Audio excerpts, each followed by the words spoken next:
everyone, welcome to the new video with the new chapter, that is essay writing. So let's start the chapter.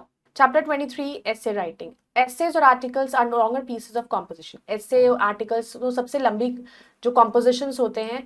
An essay is a written composition that giving expression to one's personal ideas or opinions on some topics.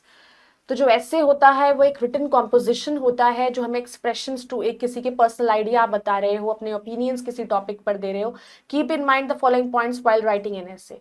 तो जब भी हम एक ऐसे लिखते हैं तो कुछ चीज़ों को हमें दिमाग में रखना है. It must focus on the one theme and its development. Essays को जनरली रिटन होना चाहिए एक फॉर्मल स्टाइल में. Sentences should be short and easy to understand and essay should reveal personal feelings and opinions. तो read the following essays carefully. The future of the English language. It is believed that English is a foreign language and an average Indian can neither understand it nor express himself in it. तो ये माना जाता है कि English जो है एक foreign language है और जो एवरेज इंडियन होगा वो नाइदर वो उसको कंप्लीटली समझ पाता है ना एक्सप्रेस कर सकता है. The protagonist of Hindi and our national language they are strongly opposed to it. They want that English should be altogether be abolished from this land. तो वो चाहते हैं कि कई लोग बहुत आज भी ऐसे जो मानते हैं कि इसको पूरी तरीके से खत्म कर देना चाहिए. It should be abolished.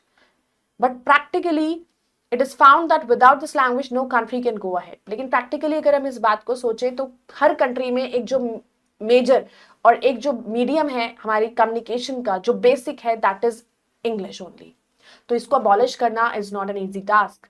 So that is why even countries like China and Japan, they have started giving more attention to the study of English to gain the latest knowledge. तो इसलिए जो कंट्रीज हैं जैसे कि China, Japan, उन्होंने start attention देना शुरू किया है इंग्लिश की स्टडी पर ताकि उन्हें लेटेस्ट नॉलेज मिल सके. If anybody has to go abroad, अगर किसी को abroad जाना है, it is only the English language through which he can express his views, जिसके थ्रू आप अपने views express कर सकते हो, because it is widely spoken all over the world. वो पूरे world में बोली जाती है. So a mechanism should be applied that English is taught in schools and colleges but not at the cost of Indian language. But Indian school colleges में हम उसको पढ़ाते हैं, but that doesn't mean that we are sacrificing our own language. It should not be dismissed by any means. Similarly, there's also one more essay that is a visit to a fair that you have to go through then our childhood. So you just have to go through the given essays and you have to follow the same format for writing the other topics. So it's time to answer. Write the essays on the given topics like Hindi, our national language, or visit to circus, old age, my favorite festival. So I hope you all have understood the chapters. Go through it again and do the exercise. We'll meet in the next video. Till then, bye-bye. Take care. Thank you.